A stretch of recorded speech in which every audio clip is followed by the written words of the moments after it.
이 시간 함께 나눌 말씀은 누가복음 13장 1절로 5절까지의 말씀입니다.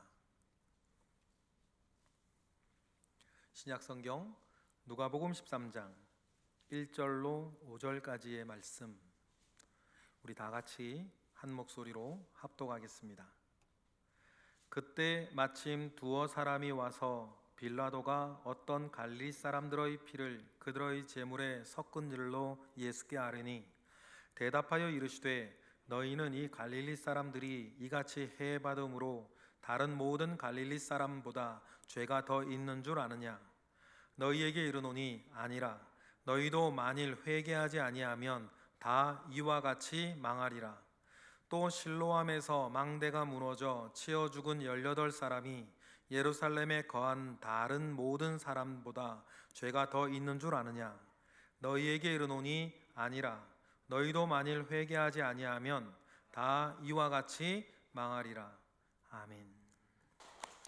하나님께서 저와 여러분에게 주신 영원한 기업이 있음을 믿습니다.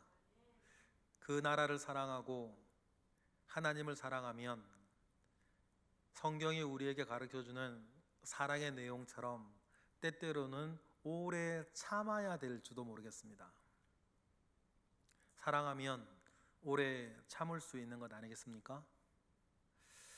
제가 지난주에 우리 교회 여러 일들도 있고 하니까 일본 기독교회사라고 하는 꽤 두꺼운 책을 읽었습니다. 그 책을 읽으면서 한 이 대목이 나와요. 오다 노부나가가 여러 정치적인 이유로 일본의 기독교를 장려합니다. 그래서 많은 다이묘들이 주님께 돌아오고 예수 믿는 사람들이 많아졌죠. 근데 오다의 뒤를 이은 도쿠가와 이에야스는 그동안 반감을 가지고 있던 불교 세력을 회유하기 위해서 기독교 탄압 정책을 써요.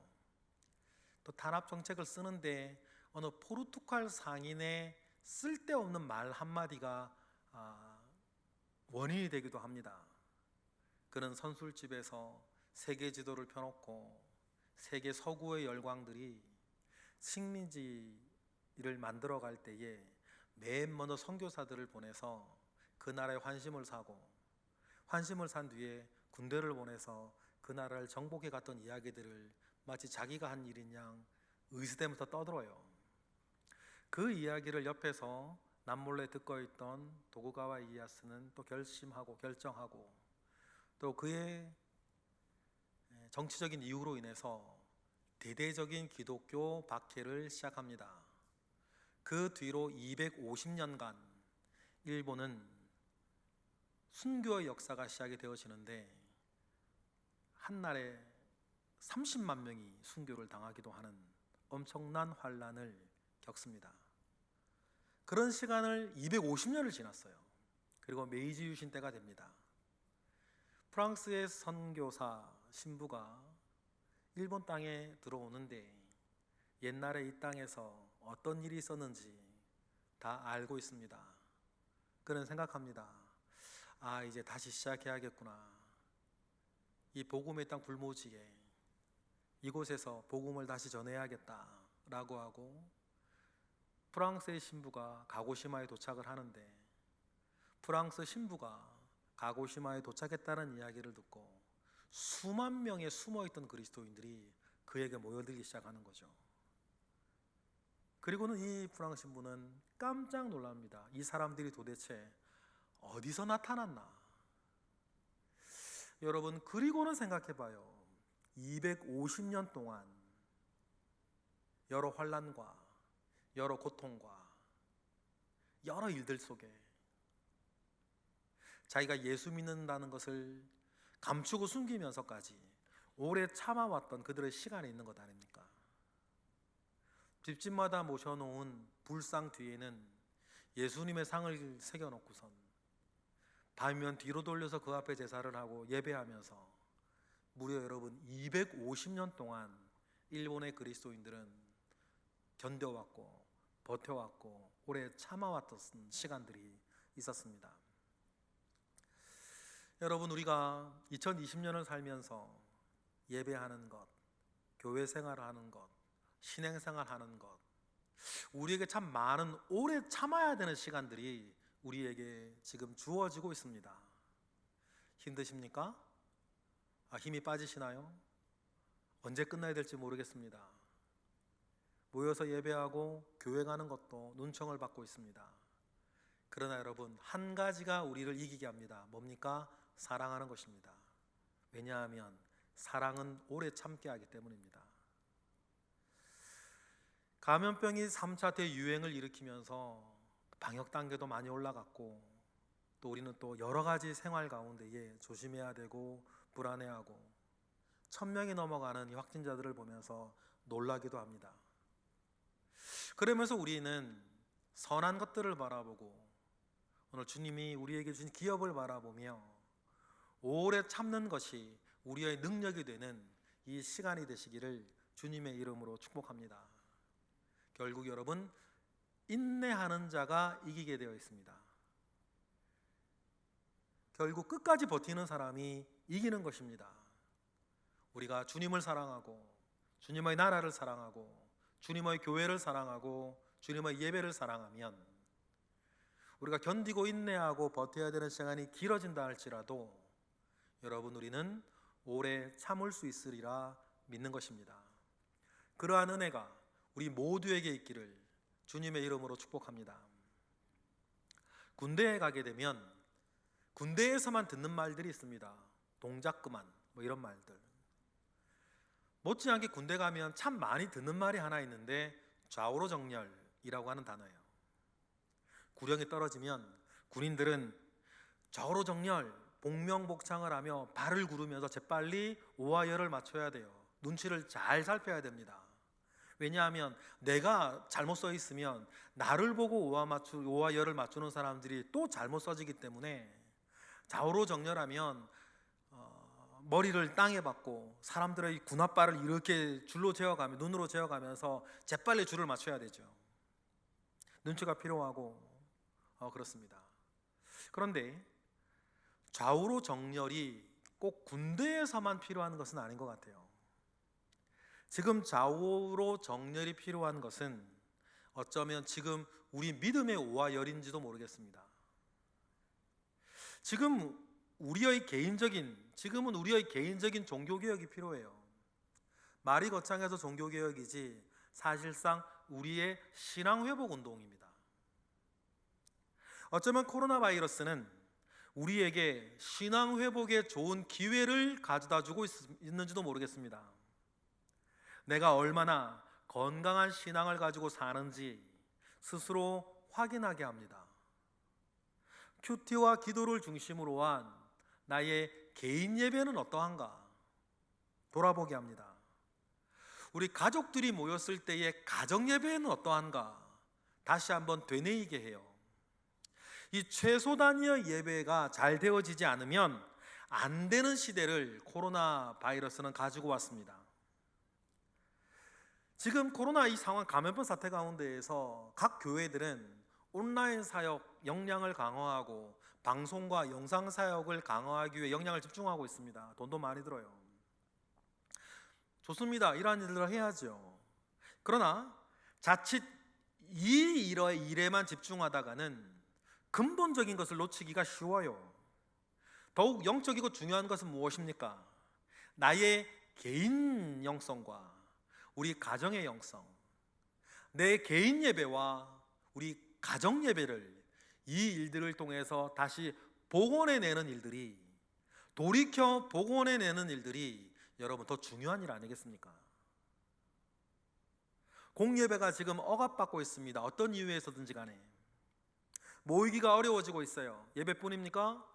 교회만 생각을 해도 사람들이 모여서 봉사하고 교제하기가 나날이 어려워지고 시간도 줄어가고 있습니다. 그래서 어려움을 느낍니다. 그런데 어떤 이들은 이런 시간들, 교회에서의 시간과 봉사와 헌신과 교제가 줄어드는 그 시간이 오히려 편하다고 느끼는 분도 계실지 모르겠어요. 여러분, 그러다가 신앙이 나태해집니다. 교회가 공적으로 여러분들의 신앙을 끌어가는 힘, 교회가 공적으로 여러분들의 신앙을 끌어주는 힘이 이 코로나 시대에는 약해지고 있습니다. 나를 공적으로 끌어주는 힘이 약해지자 믿음이, 신앙생활이 해이해지는 분들도 있습니다. 그러니 여러분, 여기에서 내 믿음의 오와 열을 다시 점검해 보셔야 될 것 같아요. 내 영혼을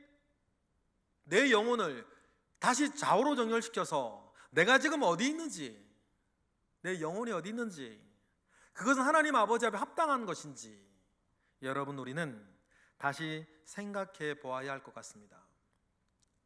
여기 계신 분들이나 우리 영상으로 함께 예배하시는 분들은 최소한 십수년, 수십 년 동안 교회 생활, 신앙생활을 해왔던 분들입니다.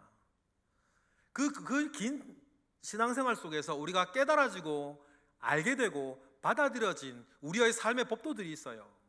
주일을 성수하는 거, 예배를 드리는 거, 예물을 드리고 11조를 하는 거, 아무것도 바라지 아니하고 하나님께서 내게 주신 은사와 시간을 가지고 봉사하고 헌신하는 것, 복음을 전하는 것, 주님의 대사명을 위해서 우리의 선한 일들을 행하는 것, 이런 것들이 마땅하고 당연한 일이라는 것을 우리는 알고 받아들이며 살아야 한다는 것을 알고 있어요.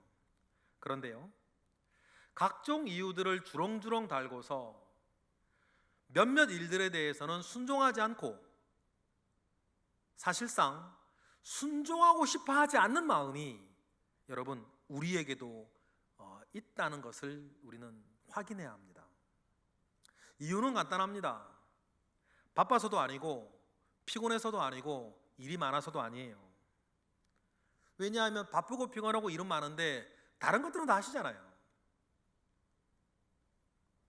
사실 이렇게 되어지는 이유는 하나님보다 더 사랑하는 것이 생겼기 때문이에요. 그것이 나의 믿음의 영점을 조금씩 티나지 아니하게 이격시켜 가고 있습니다.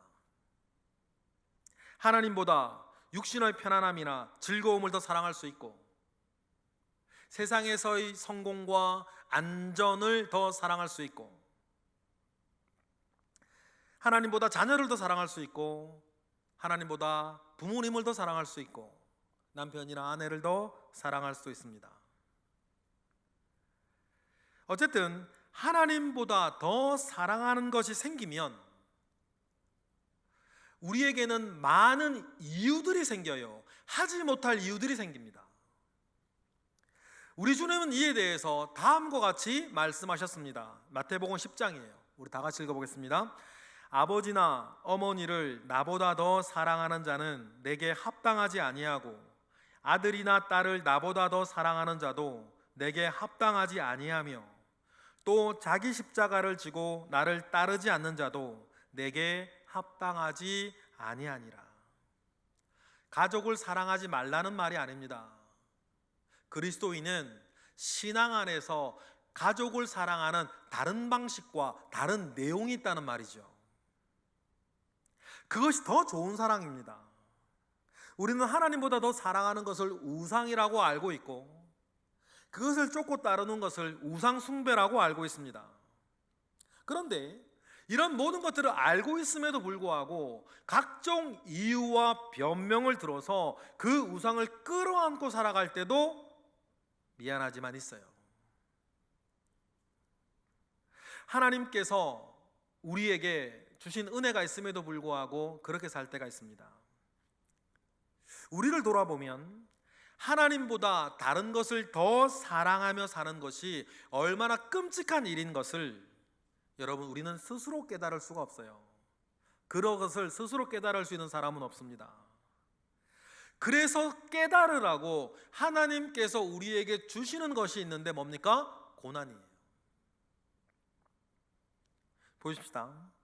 우리 중에 다른 사람이 나를 무시했기 때문에 마음이 상하고 억울해하는 사람은 있어도, 아니면 내가 원하고 계획대 하던 일들이 내 뜻대로 되지 않았기 때문에 분하거나 두려운 마음 때문에 밤잠을 설치는 사람은 있어도, 나 자신이 하나님을 무시하고 거역하는 일이 근심되어서 밤잠을 설치는 사람이 과연 우리에게 있습니까? 사실상 우리는 그런 사람들이 아니에요. 내 마음이 상하고 나에게 손해가 되어야 우리는 민감하게 반응하는 사람들이에요. 그런데 하나님을 사랑하지 않거나 하나님을 떠나 있거나 심지어 하나님을 거역하고 있었다라고 하는 사실이 불현듯 깨달아지면서 가슴 아파 회개할 때가 우리에게 찾아올 때가 있습니다. 대부분 특정한 고난이 찾아왔을 때예요. 고난 속에서 자신을 돌아보고 하나님을 더욱 생각하게 됩니다. 그러니 고난의 때는 하나님께서 우리에게 새롭게 되어지는 은혜를 주실 때예요. 이 은혜는 고난 중에 회개라는 이름으로 우리에게 내립니다. 회개는 우리를 회복하는 일이며 우리가 원래 있어야 할 자리로 돌아가게 하는 일입니다. 그래서 회개는 우리를 새롭게 하는 은혜예요. 그래서 사도행전 3장에서 베드로가 뭐라고 이야기를 합니까? 읽어보겠습니다. 그러므로 너희가 회개하고 돌이켜 너희 죄 없이함을 받으라. 이같이 하면 새롭게 되는 날이 주 앞으로 이를 것이다. 이처럼 하나님은 우리에게 회개의 은혜를 주시기 위해서 각종 방법을 사용하시기도 해요. 하나님께서 우리에게 회개의 은혜를 주시기 위해서 하나님이 즐겨 사용하시는 4가지 방법이 있습니다. 첫째는 성경 말씀이에요. 이는 하나님께서 하나님의 말씀을 우리에게 주신 이유이기도 합니다. 디모데후서 3장, 우리가 잘 아는 말씀에서 뭐라고 얘기합니까? 읽어보겠습니다. 모든 성경은 하나님의 감동으로 된 것으로 교훈과 책망과 바르게 함과 의로 교육하기에 유익하니 이는 하나님의 사람으로 온전하게 하며 모든 선한 일을 행할 능력을 갖추게 하려 함이라. 하나님은 우리를 온전하게 하고 모든 선한 일을 행할 능력을 갖추게 하기 위해서 성경, 하나님의 말씀을 주셨습니다. 우리는 그래서 말씀을 통해서 교훈받고 책망받고 바르게 함과 의로 교육받게 됩니다. 그래서 알게 되고 깨달아지는 은혜 속에 우리를 크고 작은 은혜로 이끄세요. 두 번째는 우리에게 회개의 은혜를 부어주시기 위해서 하나님은 기도라고 하는 방법을 쓰십니다. 특별히 말씀을 붙잡고 기도할 때에 하나님은 우리에게 회개의 은혜를 주세요. 하나님께서 예레미야 선지자를 통해서 다음과 같이 우리에게 말씀을 전해주세요. 예레미야 36장입니다. 다 같이. 너는 들어가서 내가 말한 대로 두루마리 길이에 기록한 여호와의 말씀을 금식일에 여호와의 성전에 있는 백성의 귀에 낭독하고 유다 모든 성읍에서 온 자들의 귀에도 낭독하라. 그들이 여호와 앞에 기도를 드리며 각기 악한 길을 떠나리라. 우리가 듣고 있는 말씀, 알고 있던 말씀이 불현듯 일어나 기도하게 합니다. 그리고 기도 가운데 깨닫게 하고 회개하게 하고 악한 마음에서 돌이키게 하고 악한 자리를 떠나게 하고 악한 일을 멈추게 만들어주세요. 모두 기도 중에 일어나는 일입니다. 하나님은 정직하게 회개하는 자들을 기뻐하세요. 정직히 자신의 죄를 고백하고 용서를 구하는 것을 기뻐하십니다. 하나님은 회개하지 아니하는 악인의 예배보다 정직한 자의 기도를 내가 더욱더 기뻐한다고 말씀하셨어요. 잠언서에서 뭐라 그러십니까? 다 같이. 악인의 제사는 여호와께서 미워하셔도 정직한 자의 기도는 그가 기뻐하시느니라. 이처럼 말씀과 기도는 우리를 회개하게 하여 우리를 거룩하게 만드는 하나님의 중요한 2가지 방법이에요. 그래서 디모데전서에서 뭐라 그럽니까? 하나님의 말씀과 기도로 우리가 거룩하여진다, 그렇게 이야기를 하죠. 말씀과 기도로 하나님은 우리에게 하나님의 사랑을 느끼게 하십니다. 하나님의 사랑을 크게 느끼면 느낄수록 이상하게 우리 가운데 이상한 일이 벌어져요. 그 사랑을 알면 하나님께 미안하고 죄송하고 의롭지 못한, 더 헌신하지 못하는 나 자신에 대해서 회개가 일어나는 거예요. 여러분, 이것이 뭡니까? 주님이 우리에게 은혜를 주시려고 하실 때 일어나는 일이에요. 이 말이 무슨 말인지 아는 분도 계실 것이고, 저게 무슨 말일까 모르는 분이 만약에 계신다면 그분은 곧 받으실 것이고, 언젠가는 분명히 받아야 하는 은혜가 이러한 은혜인 것입니다. 하나님께서 우리를 회개의 길로 인도하시는 것 가운데 일반 은총에 더 가까운 것들도 있어요. 그것이 뭐냐면 세 번째, 양심의 가책이에요. 양심의 가책은 우리를 회개하게 하는 하나님의 세 번째 방법입니다. 그러므로 여러분, 우리는 불현듯 내 속에서 일어나는 양심의 가책에, 양심의 소리에 귀를 기울이셔야 돼요. 마지막 네 번째로 우리를 회개로 인도하시는 하나님의 네 번째 방법은 저나 여러분이나 싫지만 고난이에요. 시편 기자는 119편에서 다음과 같이 노래를 합니다. 고난 당하기 전에는 내가 그릇 행하였더니 이제는 주의 말씀을 지키나이다. 고난은 우리가 하나님의 말씀을 따라 살게 하는 쓴약입니다. 고난을 당하는 것은 누구나 싫고 때로는 두렵기까지 하지만 진짜 믿음을 가진 그리스도인이라면 고난을 통해서 하나님의 말씀을 따라 사는 법을 배우고 하나님의 말씀을 따라 살아야겠다라고 하는 마음을 가지게 해요. 말씀 따라 사는 것이 내가 또 다른 고난을 겪지 아니하는 길인 것을 알고 그것이 나에게 축복이 된다는 것을 압니다. 고난 속에서 자신의 약함을 발견을 하고 하나님을 더욱더 붙잡으며 살겠다라고 하는 믿음을 가지게 만들어요. 그래서 나중에는 모든 믿는 사람들이 다음과 같이 고백을 해요. 고난 당한 것이 내게 유익한 일이라. 시편 기자도 그렇게 얘기를 하죠. 읽어보겠습니다. 시편 119편 71절. 고난 당한 것이 내게 유익이라. 이로 말미암아 내가 주의 율례들을 배우게 되었나이다. 왜냐하면 고난을 통해서 더욱더 하나님께 가까이 나아가게 되었고, 그리고 무엇보다 내가 하나님께 가까이 나아가는 것이 나에게 큰 능력이 되고 내가 축복이 된다는 사실들을 알기 때문이에요. 여러분, 이것이 무엇입니까? 하나님 아버지 앞에 참 믿음을 가지고 있는 사람의 모습이에요.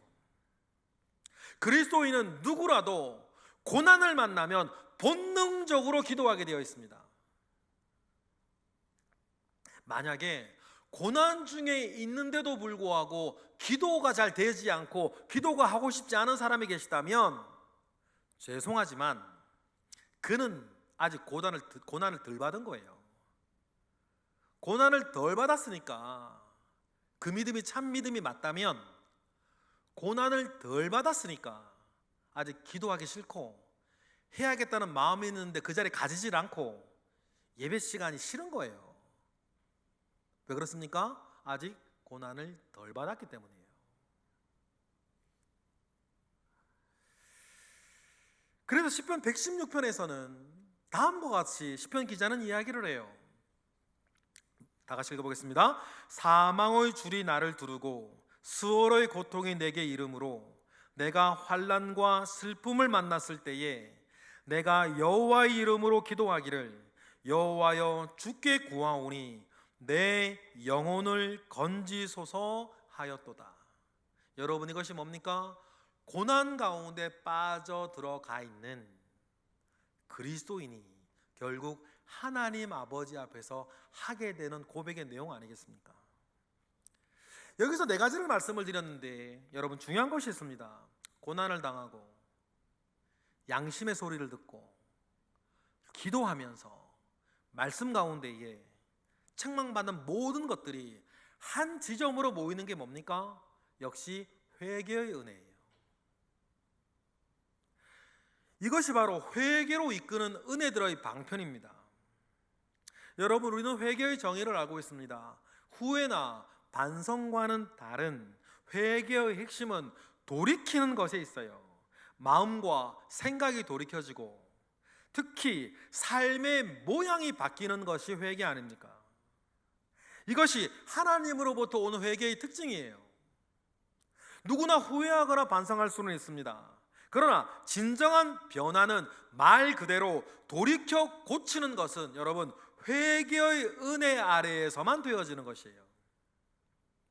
회개가 돌이켜 고쳐지는 것까지라면 그것은 반드시 내 삶의 질서를 다시 정립하는 것으로 열매 맺는다는 뜻입니다. 그러니 여러분, 이왕이면 고난 이전에 회개하고, 이왕이면 양심의 가책 이전에 회개하고, 말씀과 기도 중에 미리미리 연약하고 죄된 모습을 깨달아 고쳐지는 은혜가 저와 여러분에게 있기를 주님의 이름으로 축복합니다. 여러분, 이것이 진짜 축복이고 이것이 진짜 능력이기 때문이에요. 하지만 그러한 마음을 가지고 우리는 살지만 어떤 이유에서건 여러 가지 형태의 고난이 우리 주변에 있습니다. 그것이 나의 고난이든 다른 이가 겪는 고난이든 힘들고 비극적인 일들을 통해서 회개에 이르는 은혜를 얻는 지혜, 그 지혜가 우리 모두에게 있기를 축복합니다. 이것이 오늘 우리 본문에서 예수님께서 우리에게 하시고자 하시는 말씀의 요지거든요. 두 가지 비극적인 사건이 예루살렘에 일어났던 것으로 보입니다. 하나님께 제사를 드리던 갈릴리 사람들이 군인들에 의해 살해가 되었습니다. 어떤 이유에서인지는 모르고 어떤 일인지는 모릅니다. 우리가 알 수 있는 것은 갈릴리 사람들이 성전에서 제사를 드리다가 빌라도의 군인들에 의해 죽임을 당했고 그들의 피가 작은 따옴표예요. 불경스럽게도 하나님께 드려지는 제물 가운데 튀어버린 거예요. 이를 오늘 본문은 갈릴리 사람들의 피를 그들의 제물에 섞는 일이었다고 말하고 있습니다. 그리고 다른 사건은 예루살렘에 있는 실로암 연못에 세우던 망대가 무너져서 18명이 깔려 죽는 사고가 생긴 것입니다. 이 두 가지 뉴스를 접한 사람들은 의뢰 생각했습니다. 그 사람들은 무슨 죄를 지었길래 이러한 천벌을 받아 죽었을까? 이들의 질문에 예수님이 하신 답변이 오늘 본문에 있어요. 2절에서 뭐라 그러십니까? 다 같이 대답하여 이르시되 너희는 이 갈릴리 사람들이 이같이 해 받음으로 다른 모든 갈릴리 사람보다 죄가 더 있는 줄 아느냐? 4절에서도 말을 해요. 또 실로암에서 망대가 무너져 치워 죽은 18사람이 예루살렘에 거한 다른 모든 사람보다 죄가 더 있는 줄 아느냐? 예수님은 비극적인 사건을 당한 사람들을 가리켜 먼저 말씀하십니다. 요지는 이것이에요. 그 사람들이 너희들보다 더 죄가 있어 그런 줄 아느냐? 아니라는 뜻입니다. 지금도 마찬가지입니다, 여러분. 코로나에 걸려 난리가 난 교회들이 있습니다. 그 교회들은 우리 교회보다 죄가 더 많거나 뭐 잘못을 했거나 뭐 그래서 그렇습니까? 여러분, 아니라는 거예요. 어떤 비극적인 일들로 고난을 당하거나 원치 않은 질병으로 고생을 하거나 인생에 실패했거나 느닷없이 젊은 나이에 요절을 하였다.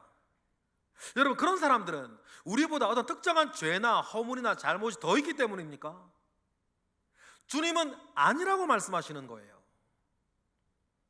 그리고 우리에게 초점을 바꾸라고 말씀하십니다. 이 모든 세상의 비극과 주변의 고난을 보며 주님께서 우리에게 말씀하시고자 하는 것은 5절에 나와요. 5절에 뭐라고 말씀하십니까? 5절 읽어보겠습니다. 너희에게 이르노니 아니라 너희도 만일 뭐하지 아니하면 회개하지 아니하면 다 이와 같이 망할 것이다.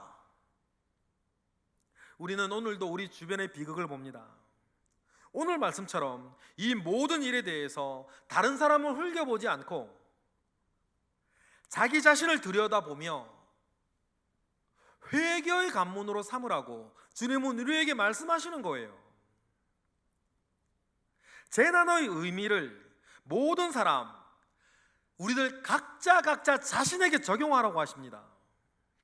강 건너 불 구경하듯 하지 말라고 하시고, 우리가 그들을 도울 일이 없다면 그 일을 가슴에 품고 자기 자신을 돌아보아 회개의 기회로 삼으라고 주님은 우리에게 말씀하시는 거예요.